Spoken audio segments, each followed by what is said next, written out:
Today's session, the title is the CCAM Automated Vehicle Data Sharing, a big topic and a very important one for the industry, not just in the UK, but globally as well. So I'm going to, once I've done my little bit, I'm going to hand over to Alan Walker from Syselek, who's going to lead the whole session and in this enthralling conversation with a number of experts in the industry. So we'll just move on to the next slide.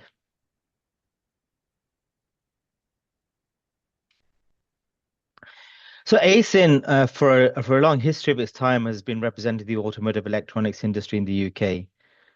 And this year, in consultation with our members and other industry experts, we recognize that actually the industry expands. Electronic systems are applicable to many industries, not just automotive. And there are many, many similarities in terms of the challenges and opportunities. So for next year, we're expanding our reach. That means our membership expands as well. And the expertise we can offer will go across multiple sectors. Currently, we've identified a number of them. I'll put them on the screen there, including automotive. There's energy, aerospace, defense, and space, marine, off-highway rail, and any other emerging sectors where we feel electronics and embedded systems are going to play a role. So we're keen that we can expand and collaborate with more of our partners in these areas. Next slide, please, Alan. Thank you. And just to give you an idea, the themes that we've selected for next year, we've got 6 technology themes. These are areas of high interest for electronics and software systems. So they range from software for complex systems. This is a recognition that software evolves rapidly, and the fact that we're looking at different ways of engineering and developing software for a complex industry is important. Smart power and charging, the move towards electrification and net zero means that technology development and innovation carries on growing in this area. Systems engineering, from which this particular piece of work spawned from, again, an understanding that we live in a complex world, a systems of systems world, and so we have to be considering how that applies to our industry as well. AI and automation, of course, and AI is the big buzzword right now, and many of our members and industry associates have talked about actually what's the role of AI, and in particular, as we move towards more automation, what happens there. Security and resilience has always been an underpinning topic, and this we see never fails to grow interest.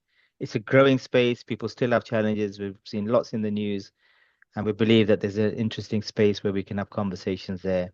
And finally, a new one around connectivity and PNT, position, navigation, and timing. And again, I think this is particularly interesting in the context of the connected part of the discussion today. We believe that there's a lot of overlaps and interest across sectors for this as well. So that's another area. So the idea is that we work within these themes without being rigid. It's a lot of cross cooperation across these themes. Thanks, Alan. So a final announcement. Yes, we are in a phase of growth. We are inviting new members to join AESIN and the broader TechWorks community.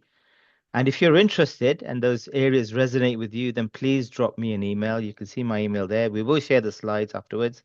Drop me an email, and we can have a conversation about actually how membership works and how you get involved and benefit. With that, thanks for your time. I am going to go in the background and enjoy the seminar now. I'm going to hand over to Alan Walker, my dear friend and colleague, who's going to lead the session for us today. So Alan, I'm going to hand over to you to do the introductions and lead the session. Thank you. Gunny, thank you very much. Good afternoon, everyone. I'm Alan Walker.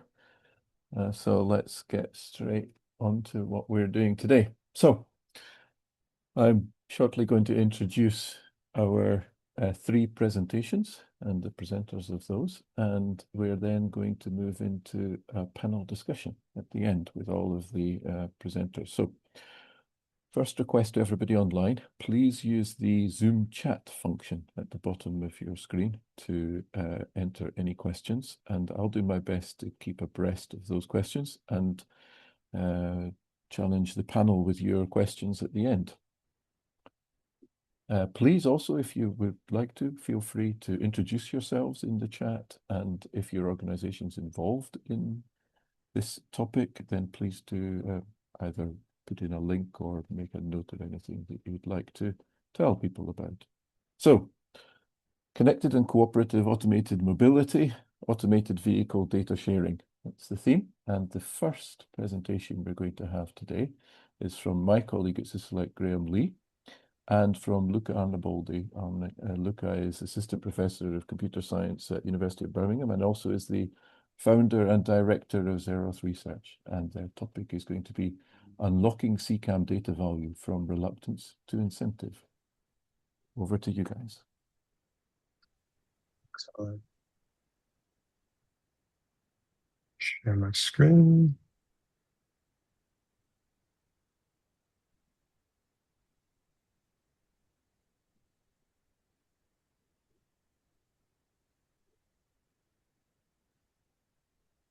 Okay.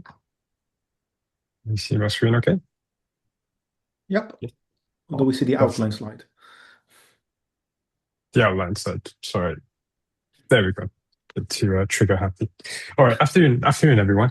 Thanks for the opportunity to present today. So this is one of 3 presentations that you have today, really quick fire round presentations. So we have 10 minutes to really whet your appetite on this particular topic.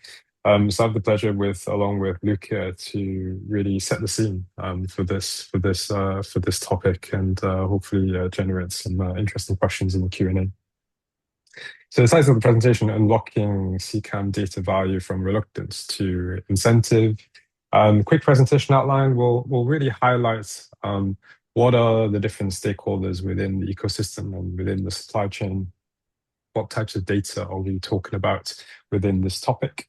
What could be some of the incentives to share, but also just trying to highlight what are some of the reasons that we hear in terms of reluctance and some of the challenges of sharing that data from the different stakeholders within the ecosystem.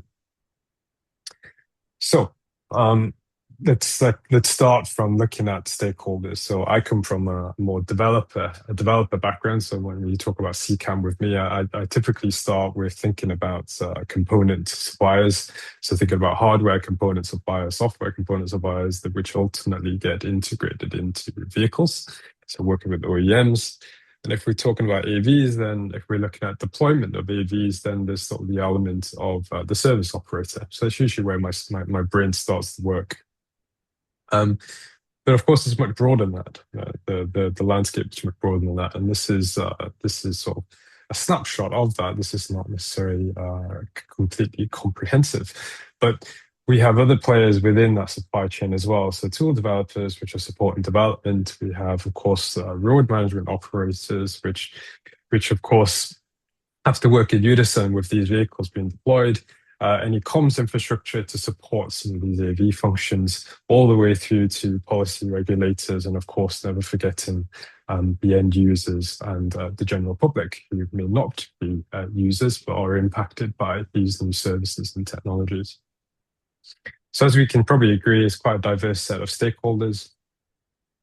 Sticking on the theme of particularly supporting AV developers in bringing technology to market and also AV deployments, there's also a diverse set of data that a lot of these stakeholders hold. And just to pick up on a few, we have road management operators and also insurers having really quite interesting data on accident and sort of edge cases, which is incredibly useful for developers to mature their product and making sure their products are robust enough for deployment, through to investment branches and companies and finance stakeholders who understand what are the market viability indicators for such new technologies. If we dive a little bit deeper, so this is just merely one example, a fairly simple example, to be quite honest. But we see clusters of these stakeholders having some of these challenges. So for example, for a software component supplier who's, let's say, developed a brand new state-of-the-art perception algorithm and really wants to be testing its robustness and compatibility prior to launching it in the market, we generally have an appreciation that collecting high quality data is particularly challenging and expensive for each entity. So really collaboration here is key. So as a creator of a brand new perception algorithm, what is it that I would like from my peers within the ecosystem? So from hardware sensor providers, I would love some sensor data, maybe some free sensors, and maybe from vehicle OEMs, I'd love for some actual sensor data which is being collected from on road, because ultimately I want to test my algorithm, right? I want to see how robust it is. But what are some of the reasons in terms of why this is not openly shared?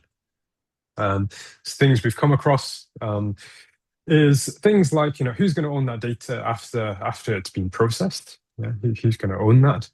From a vehicle OEM point of view as well, I might have some personal identifiable information, particularly if I'm running on road, and I don't know how to give that to you. But is there an incentive for these stakeholders to share? Is there something to be gained? Is there something that they can get in return? And again, from the clusters of these stakeholders, the general answer is yes, like from what we see. From a hardware sensor provider, they want to see how does my sensor perform with the latest and greatest perception algorithms, right? And how does that then impact my future generation designs? And equally, from an OEM point of view, they want the best performance with respect to supporting their automated driving. So what they're looking to potentially get in return here is sort of sensor performance data for the state-of-the-art perception algorithm. I'm going to hand over to Luca to talk through other incentives. All right, thanks, Graham. So I find myself in a weird position today. So as a cybersecurity person, I'm normally always the cynic in the room saying this can't be done, it'll never work. But today I'm going to be discussing some examples where data sharing can work and where it's worked really, really well.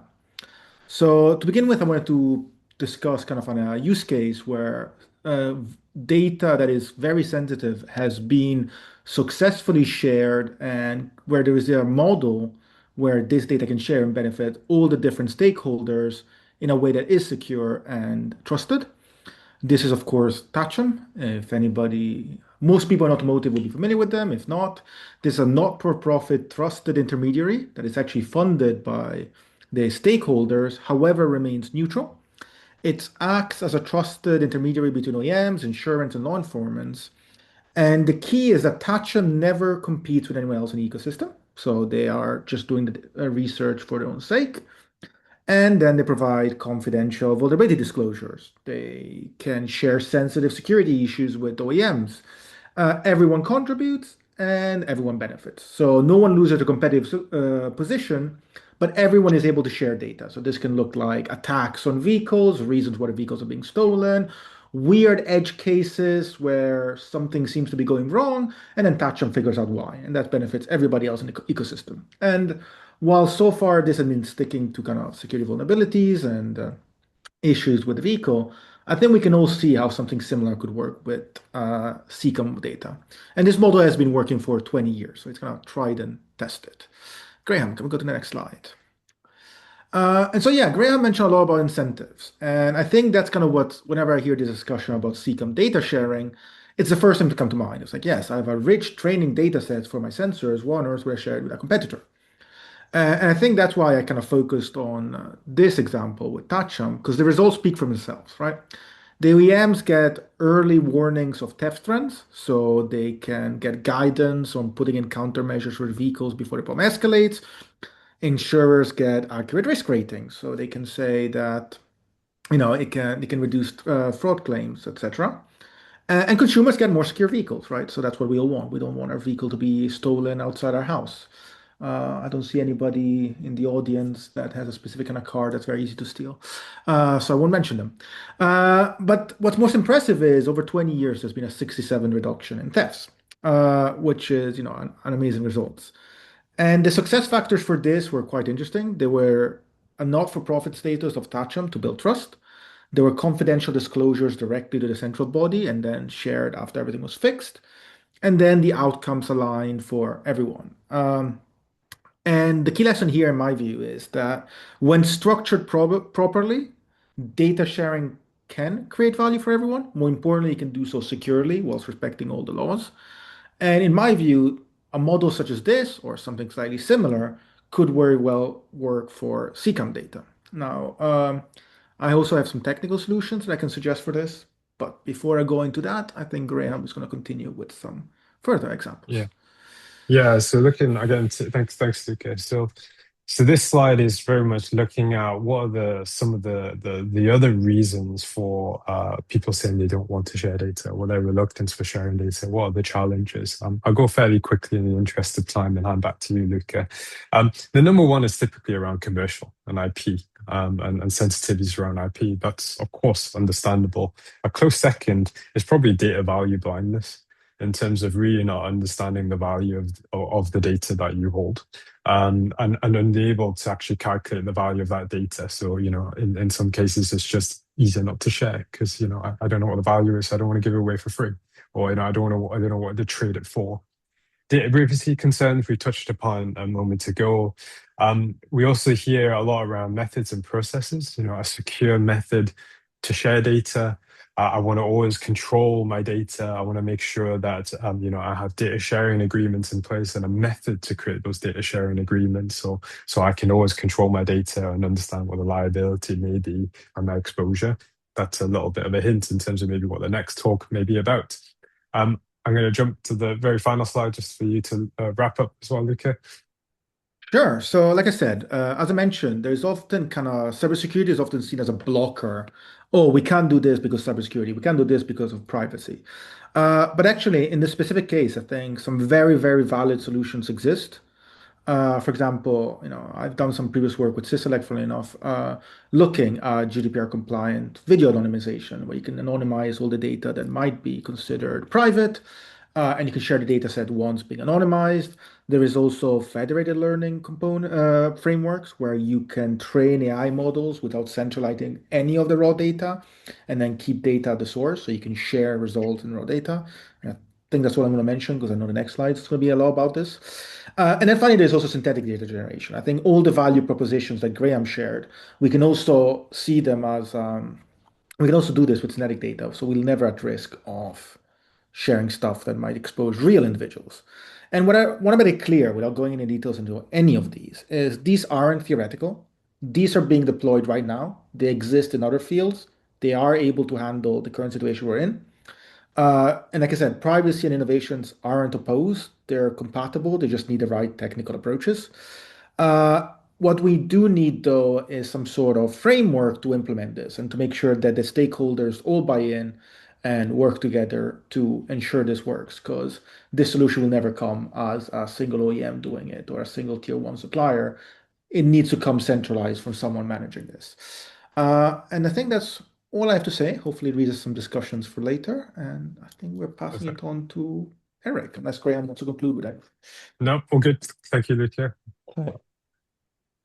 Thank you, Graham. Thank you, Luca. I think that really set the scene quite well. So thank you very much. Reminder to everybody online: please use the Zoom chat button at the bottom to say hi, introduce yourself, and pose questions. Hopefully, questions that were triggered by what Luca and Graham just presented. Moving on, next presentation is from Erik Svanberg.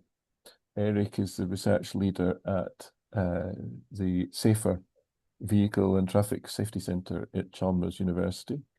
And Erik was also the work package leader on CAM data sharing in the FAME project. So his presentation will be about lessons learned from the FAME project on federated data exchange for CCAM data. Over to you, Erik.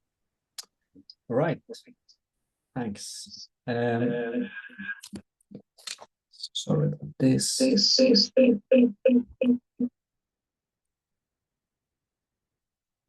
I will. Erik, you need to mute one of your two microphones.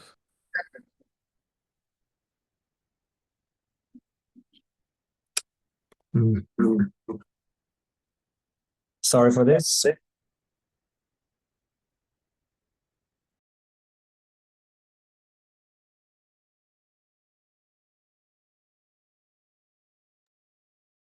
Okay, Erik.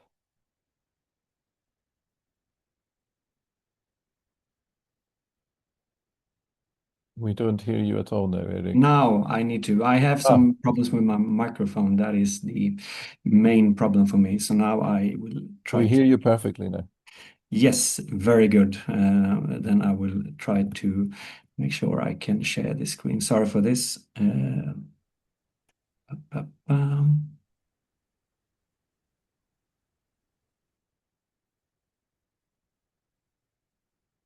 Okay. Very good. Thank you. And hello to you all. My name is Erik Svanberg. I work for I work for Safe Vehicle and Traffic Safety Center at Chalmers. I am very happy to be here to be invited to this tech talk to present the famed Federated Data Exchange platform. So this is the agenda. I will just briefly go through the background to this and also the safer naturalistic driving data platform, looking into the concept of federated data sharing, and then finally the famous CCAM test data space. So I spent the first 10 years of my career at Volvo Technology. It's the research division of Volvo Trucks. And then I moved on to Safer, working as a platform lead and development for the Safer naturalistic driving data platform. So what is Safer? It's a center at Chalmers University, where we have more than 50 partners in the world-leading Nordic traffic safety research cluster. And Safer has been a kind of a factor for consolidating the collective competence in the field. What we did already early on from the beginning of the Safer was that we started to build up the naturalistic driving data platform. So we started data collection back in 2007 already, but we then established this at 2010 with a lot of driving data that has been shared from many different OEMs, different data set, different countries, many different research projects. And we have a highly secure on-site access here at the Safer premises, but also explored remote desktop usage on connected analysis centers in Europe, but also with the US, which worked fine.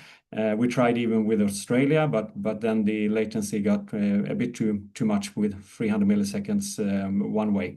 But anyway, we managed to set this up, and we implemented this trust framework that we have established here and it's been successfully there for more than 15 years. There was, though, a shift in the kind of landscape already in 2014 when starting looking at all the funding shifting to automated vehicle research. So what we did prior to that was this large-scale testing of ADAS and naturalistic driving. Now got into pilot small-scale testing that I hope then will be kicking off into large-scale demonstrations maybe in a few years from now. GDPR has been a factor as we have been working with this. So I would say that in some extent we already complied with the previous data protection directive from 1995, and we aligned with the draft already in 2016. But I would say that the companies and the partners of Safer have a bit of a misinterpretation of the legal framework, so making it a blocker for data sharing. So I don't really see that, but the positive side of this is that the companies nowadays have very good knowledge of their data sets and the data assets, and are open for joint collaboration more or less strictly on their premises. And the thing about this on-site access that we have mandated here at Safer is that it's difficult for persons outside of the area or Gothenburg or in other cities, countries, or even then continents, as we tested with the US participants.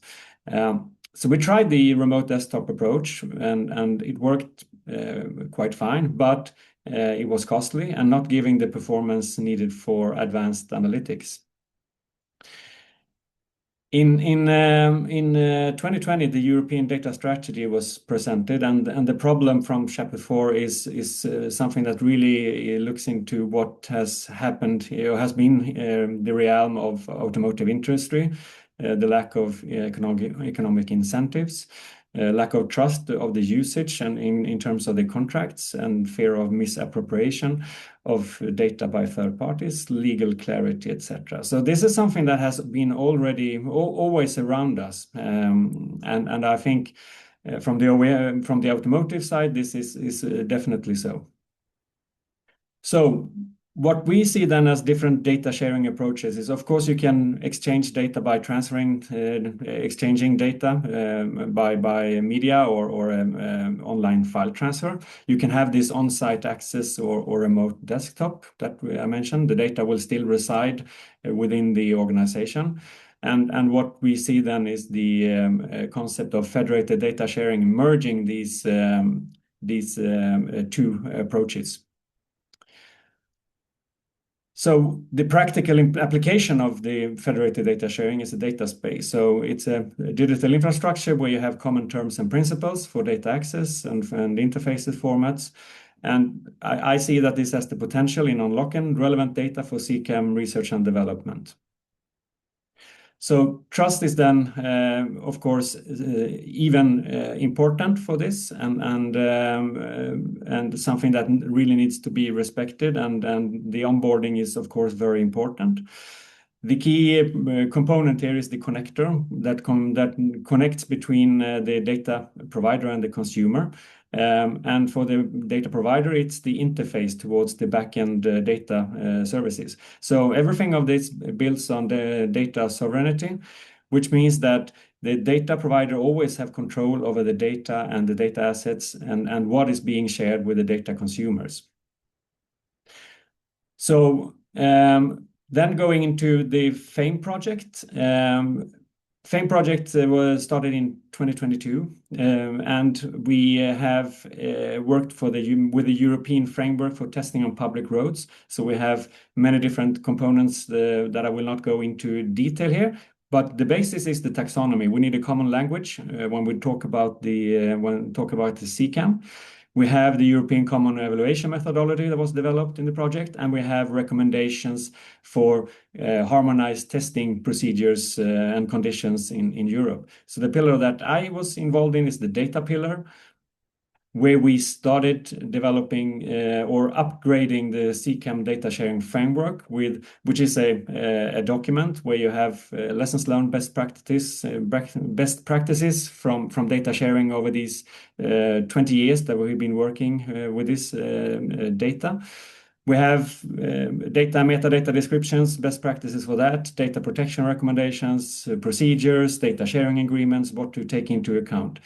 So in the FAME project, we wanted to see how can we then implement this concept and put it into a CCAM test data space demonstrator. So what we explored in the project was working with the Eclipse data space components framework, implementing then this data sharing framework. And we have the features of onboarding, offboarding, identity management, the data catalog, and the taxonomy, as I mentioned, data assets and policy definitions, and establishing contracts between the data providers and data consumers. Although we, of course, ran into problems in this kind of novel field, I would say that one of the main problems is that we have the software platforms that has been developed are a bit immature. It's been driven by researchers and research projects that needs to have the newest and last topics to be implemented. Rather than the stability. So what we are really looking for is what we were looking for is to have what more or less Ubuntu did with their long-term support option in a few years back. So really having stable platforms that can be used. I hope that this can be addressed by the Simple project that is ongoing right now. I would say the other part is the trust frameworks. So are the concept of certificates and PKI, is it enough for these data spaces? And I would say that to me, the concept of simplicity that you have in your normal web browser is just not enough, because I really don't trust all the CAs that are in this that comes default in your web browser. So should we mimic that for European data spaces? As a fact that in academics, we already have this trust framework. It's advanced. It was based on the need and the urge for accessing common resources like CPUs, GPUs, data storage capacity. So we have had that for many years, and it works. But the overhead that this would cause to, and put it into a context of, for example, small companies, is not really, it's not possible, because it's a quite elaborate and large framework that needs to be in place. How can we address this in the future is something that is really important. We have the AEDAS regulation that has been already in 2003. We have national electronic IDs in Sweden that the banks issue for us. So we can identify. I can use this already also nowadays. Using the AEDAS legislation, it's been pushed to be allowed to use this identification also in foreign resources. So, for example, I can log on to the EU portal with my Swedish credentials. I can log on to other, for example, banks in other countries. So there are some positive developments here, but it's still not there, and I believe that it's not available in the UK, and this is something that needs to be in place on a European level, I believe.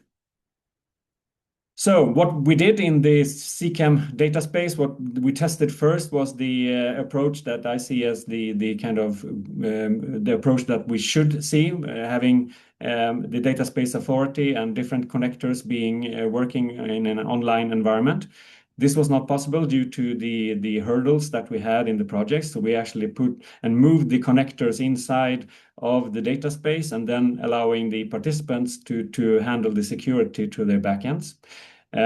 So this has some implications. The Data Space Authority in the FAME project was Vicomtech, a Spanish research organization. But also that, of course, if you will get into a larger usage of this, then you will have performance issues. So at some point we need to get back to the first approach, but it was not possible in the FAME project. So next step for us, for interests in joining the test data space, you can contact Vicomtech, and all this information is available on the link that I have in my last slide here, in the Connected Automated Driving homepage. The data sharing topics are being further advanced in the Horizon Europe project CCAM Ambassador that is ongoing right now. And I would say that we need to follow and see what happens and see how the adoption of the AEDAS goes, and really see that this can be that these can be used. The certificates there can be used for also in the data space context. As an alternative, or maybe a combination, is the iShare Trust framework. That is something that should be looked into if you are interested in this. It's something that has gotten some nice traction in the Netherlands and Belgium, but maybe not on a European context so far. This is something that could be a future step in this. And of course, the simple data space components, it's a huge project that I hope can really create some standards and get the data space components into a production ready state for in the next few years. And then it's also a continuation of these efforts in a call right now, the CCAM Federated Data Platform. So the future project should develop this and see if we can establish a bit more mature level for this platform. I really see that this is we need to share data in Europe. We need to do that in the competition with the US and China. And we need to find our way. And I believe that the data space approach is one of the approaches that we should consider for this. Thanks a lot for letting me share this, and please contact me if you have any further questions, and look forward to the discussions in the after the next talk. Thank you. Marvelous, Erik. Thank you very much. I think what Luca and Graham introduced about both in development phase and in operation phase, and then moving into what you touched around the test data and expanding on that, really shows a common thread. So next, we're moving on the same direction, I would say. And the next presenter is Isabel Capp, who's Head of Regulatory Policy at CCAV, the Centre for Connected and Automated Vehicles in the Department of Transport. And Isabel, if I'm not mistaken, your previous title was something around in-service monitoring and reporting as well. So what you're going to talk about now is data as a regulatory enabler. So please, over to you. Well, thank you. Good afternoon, all. I am conscious that my presentation is standing in the way of the Q&A, so I will try and do a bit of a whistle-stop tour. But yes, to introduce myself, I am Isabel Capp. I am one of CCAV's heads of regulatory policy, and so as part of that, I oversee our policy work internationally and domestically on our safety enablers, so that would be safety principles, insurance and data, as well as our post-deployment safety processes. So in-use regulatory scheme, which will include the in-service monitoring and reporting, and then incident investigation as well. So just as a super quick context setting slide, our work in CCAV has been underway for several years, and kind of one of our big milestones recently was, of course, the Automated Vehicles Act receiving royal assent in 2024. And since then, we've been kicking off a 2.5-year programme of work to ensure the regulatory framework is ready by late 2027 for full implementation of the Act. And then within this, we've also accelerated the opportunity for commercial pilots to be deployed on our roads, subject to the vehicles passing safety checks, and we'll have that on track to be in place for spring of 2026. So I'm going to set out my comments in kind of two main slides. The first, thinking about what data and information will be needed to support the regulatory policy objectives that we have. So on the left, you'll see that kind of we've covered off the 4 main acts of aims of the Act, but given the time, I think I'll focus on kind of the safety and the liability aspect of it. And then on the right, we'll have our onion diagram, which kind of sets out the safety feedback loop and the processes that have been put in place to enable that. So right at the top, you'll see here we have vehicle type approval. So I'm sure you know that this is how we will assess if the vehicle is safe. And there have been some extensive discussions underway at the UN to develop the Automated Driving Systems Regulation, which will include information on kind of what needs to be provided pre-deployment to support the safety assessment. So, for example, through the safety case, but also post-deployment to support the monitoring of performance and the investigation of incidents. The UK is one of the co-chairs of that group, and we have some colleagues over in Tokyo this week taking forward further negotiations. I think really important to recognise kind of the significance of having internationally harmonised approach for our industry. As part of pre-deployment steps, there are also 2 other ones that are unique to the UK.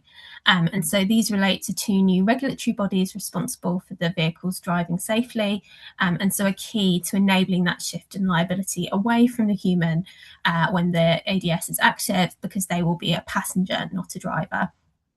So all self-driving vehicles will need to have kind of an authorised self-driving entity responsible for driving performance.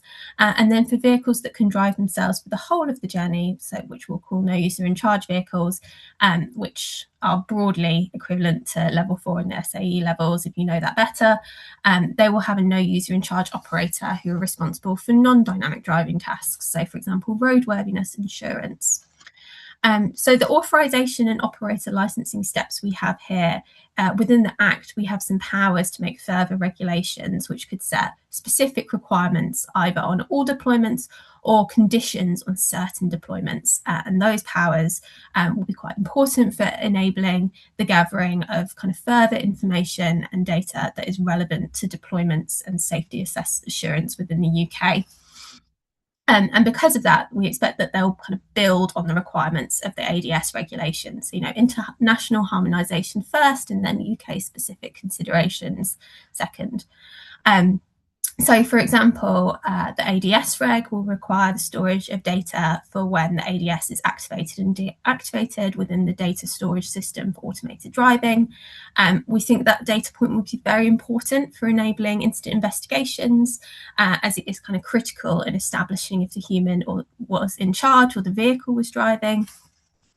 And the ADS reg doesn't set a time limit for how long this data point should be stored. So because in the UK we have a 3-year statute of limitations to bring a legal claim for personal injury, we think it makes sense that we might use the powers at authorisation to set a requirement for that data to be stored for 39 months, so the 3 years plus a bit extra, just to ensure that the legal process in the UK can work effectively. And then we also have our post-deployment processes, so the in-use regulatory scheme and the incident investigation function. So both aim to improve safety, but how they go about that and their purposes differ slightly. So the in-use regulatory scheme is there to investigate regulatory compliance. So are the requirements and conditions set at authorisation and licensing being met? But also to investigate incidents involving automated vehicles. And if they find that the ASD or the NUC operator caused that, they have a range of civil and regulatory sanctions available to them to kind of encourage better compliance going forward. The incident investigation function still is very much thinking about safety, but they will act much more like our existing accident investigation branches, and so undertaking no-blame safety investigations and making non-binding recommendations to improve safety in the future. So you can see here how both of these functions will almost certainly need to make use of access to the data and the information made available as part of the type approval, but also at that authorisation and operator licensing step. But also they will probably need more information than data than that. So the in-use regulatory scheme, for example, might receive reports from the police or highways authorities of kind of incidents they've identified, which they need to take through. The incident investigation function, because it's a no-blame safety, they might also receive whistleblower reports that they need to consider. And then both of them will also kind of have additional powers made available to them through the Act for kind of investigatory purposes. So information interview notices all the way up to kind of warrants if that is necessary. Although I should say, like, our policy intent is very much that this should be like a safety feedback loop done in collaboration with industry. Like, we all want to see road safety made better. So that's kind of some of the mechanisms that we have available to kind of bring that data and information into the regulators, and some of the opportunities that can come from that as well, kind of through that safety feedback loop. But I think as government, like, we also do need to kind of continually reflect on how we balance with the challenges. And I know some of the other speakers have already reflected a little bit on that perspective as well. But in particular, I think noting that setting requirements for reporting kind of has to have a clear policy or safety intent, and that has to outweigh what we perceive the potential cost to be to kind of business, the fact that some of this data is commercially sensitive, it links to their IP. But we also have to think about kind of the public, and like a lot of this data is personal data. And so some of the all the principles around data protection, data limitation apply here, and we need to think about that quite deeply. And then my final kind of substantive slide. So we talked about the policy opportunities and challenges around data. I'm just going to very quickly think about kind of how we deliver this. And this is really important to us, as kind of I've just noted, there's a huge amount of data flowing through the systems. And so as kind of a government looking to regulate these vehicles, we need to make sure the right protections are in place to ensure that that flow of data is available to the right users at the right time. So in recognition of that, we have set up a data programme within CCAV, working in line with the best practice for the government digital service.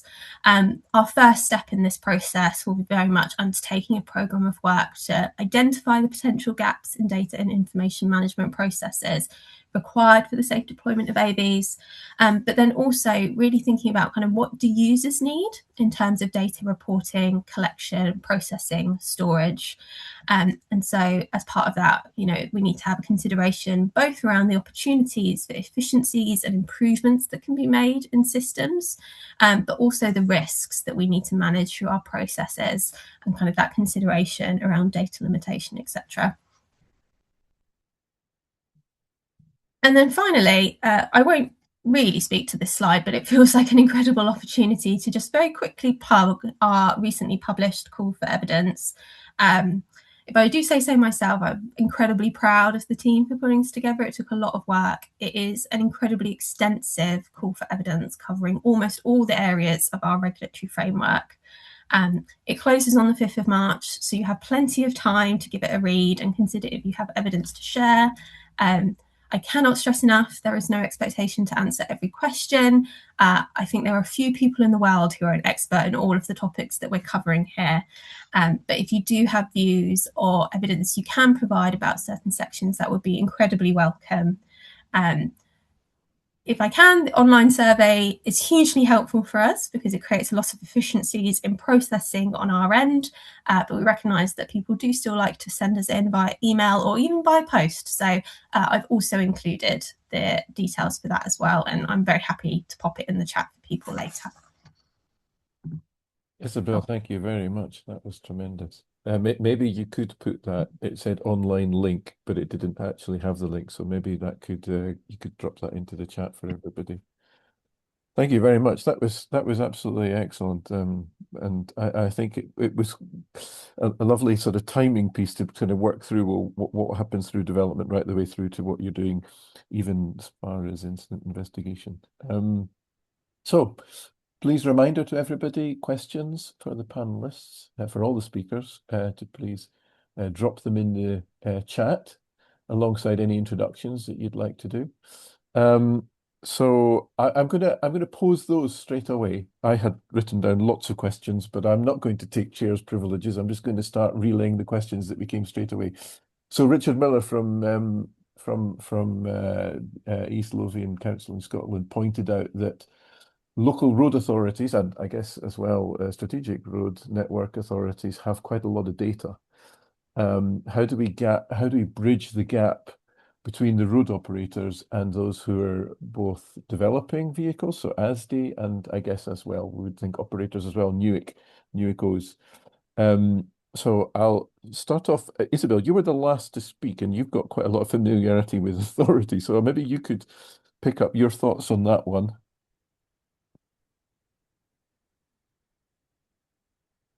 So I would say I can only really reflect on it usefully from a regulatory perspective, which would be that I think local road authorities almost certainly will hold useful information that regulators will want access to.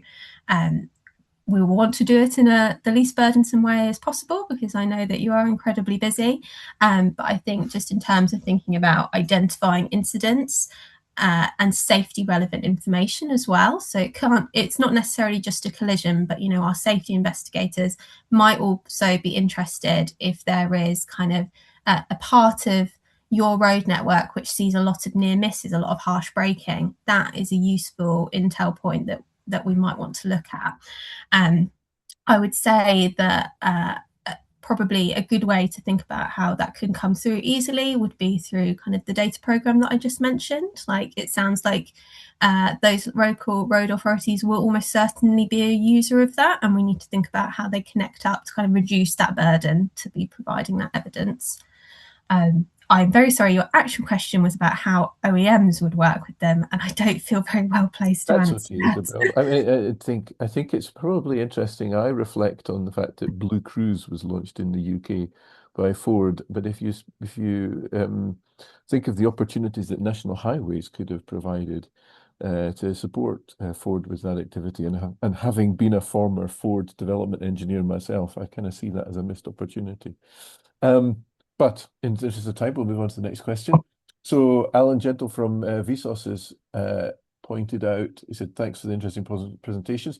Are there any lessons that can be learned from eCall, from the accessing and sharing data from eCall and potentially the GDPR and other sensitivity aspects in terms of AV, well, eCall from an incident investigation? I can see you're nodding, Luca, but I'm going to ask Erik first and then maybe come to you. Yeah, I think this is an interesting question, and it's of course goes to the more operational part of it.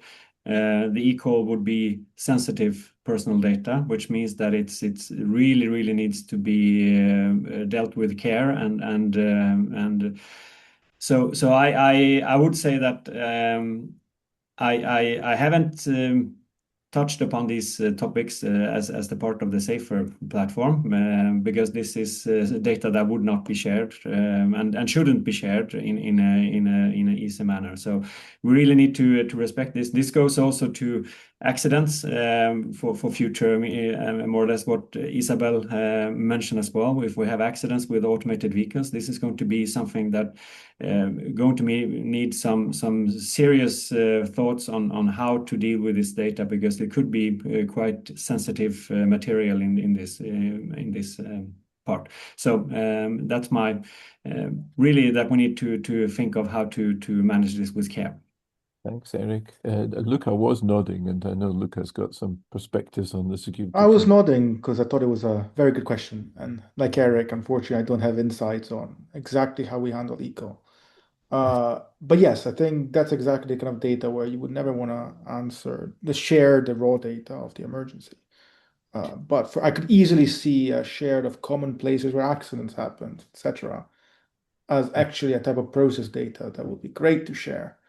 If the right frameworks are in place, because of course we do not want to share sensitive data. And this is what I was kind of hinting in my slides. Raw data, I think, will be very difficult to share, especially because it's huge and not everybody cares about all the data. But the core thing that we all care about, road safety, that could be something that people care about with equal and all these things, could be and should be shared somehow, potentially with some nice policy and regulators in place to make sure we do so in a secure manner. Thanks, Luca. Thank you. Gunny, who was here earlier, asked the question.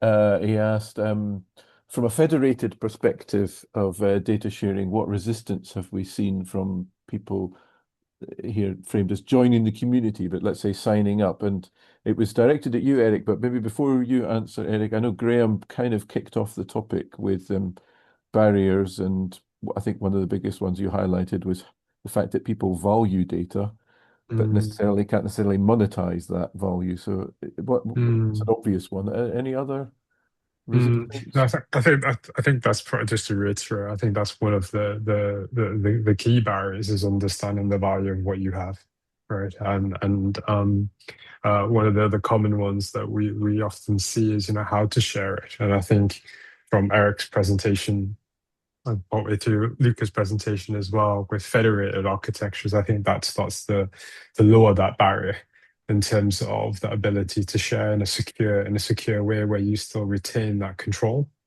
But of course, it's still, federated architectures are still, I wouldn't say new, but it's still evolving. It's still evolving. So I think there's still that education piece to see whether that fits the bill in terms of really reducing that barrier and actually getting people to step forward and share data and realize those benefits. Thanks, Graham. Erik, further thoughts to that? Yeah, I would say I have seen really positive feedback from actually willingness to contribute and share data with this approach. So I would say that to what I have seen, I think the other barriers, the technical, the trust barriers, those are the ones that needs to be that we need to address and really solve, because that shouldn't be a too big of a problem. Because the other what you mentioned, Graham, is more the complex ones. So I think this is for research and development part. It's going to be different when it comes to more production closed data, and this is then you need to really think of the value of this and the what kind of agreements needs to be in place, and what kind of monetization of this data pool is going to be needs to be implemented. But I really think there is potential in that as well. So I'm quite positive from that aspect. I like that. I mean, we do reference the economics of this, or the financial aspects, and there's the valuation and monetizing it, and then there's the counter, which is the liability that you carry. And can somebody use that data and then come back at you for losses incurred as a result of using that data? So there's always one, and that's nice, Isabel, that you touched on the no blame safety culture as a starting point. I think we need to have that culture developed further. Thomas from Oxa has asked a question. Thanks for your excellent presentation, Isabel. This is for you. Are you aware of the RoboPass program? I think it says DCIT, I assume that is funded, have funded that. Is RoboPass on your radar or LiDAR? So it is, because I come from Milton Keynes, so I think I've seen them in the shopping centre at an exhibition. Thomas, I'm going to give a very short answer, because I do have some colleagues in DFT who work on this and are the actual experts, and I just talk to them at a regular catch-up to keep up to date. I think that there is a distinct difference between the robots, which are most likely operating on pavements, where there is kind of differences in the devolved decision-making processes around the use of those pavements, compared to my team's work, which is specifically kind of roads, like big roads, which is obviously within the national decision-making competence. I know my colleagues in DFT are actually doing quite a lot of work on this at the moment as part of the devolution bill. And so I think once they have resolved that consideration, that will be the opportunity for them to come in and talk to us about kind of where the safety assessments we're talking about, the ongoing monitoring, are relevant for these robots specifically, given the differences in the use case, likely differences in speed, and likely differences in kind of how the systems are designed. So kind of a medium long answer way of saying yes, but I'm not the expert, so I'm not the person to ask. Very good. Thanks, Isabel. We're rapidly running out of time. I'm going to squeeze in one more from Lewis at Transport for West Midlands, who's asked, do we think that data sharing is limited just to CAM specific data, I guess vehicle maneuvers, safety, interaction with other dynamic road users, etc., or do we also include data around occupants? So, for example, onboard incidents, antisocial behaviour. Oh, Isabel, you started nodding. Does that mean you're familiar with that question? Yeah. Hi, Lewis. I think it's probably different depending on the use case. So for a taxi use case, maybe sharing of this data is less relevant because that would most likely be for the operator to deal with, and they'd be dealing with individuals. If you had a bus-like use case where that antisocial behaviour is having impacts on other members of the public, might potentially be having safeguarding impacts, then I think it becomes a bigger question. I would probably expect, as part of the local consent for an automated permitting, an automated passenger service permit for that bus-like service, that sort of data sharing might be discussed at a local level. So like the actual local transport authority responsible would most likely have an interest in that, so that they can think about the impact of the service on the whole of the community of users. Thanks, Isabel. Thanks. And what is often mentioned, and we should bear in mind, is the number of sensors that we're putting on these vehicles, and the ability to perceive what is happening both outside and within the vehicle is so much higher. In-cabin monitoring has really progressed heavily as well. So the opportunity is tremendous. We've now timed out. So apologies to everybody whose question we didn't get to on the chat. You should have written your question sooner. So you have to have some responsibility for the fact we couldn't get to it. But what I propose is we'll capture those questions, and between Luca and Graham and Erik and Isabel, we'll try and capture our answers to those questions in writing, and provide those along with the, when Gani and his colleagues from AESIN make the webinar available, we'll put a note out to everybody and also answers to those questions. I hope that's acceptable to everybody online. You really have no choice in the matter, I'm afraid. So thank you to all our panelists for, I think, really tremendous presentations, and thank you for fielding those questions. Much appreciated. And Gani, was there anything else you wanted to say? No, just yes, again, just echoing yours, Alan. Thank you very much for joining this AESIN Tech Talk. It's a great platform, and we will do more of this. I think this topic's very interesting, Alan.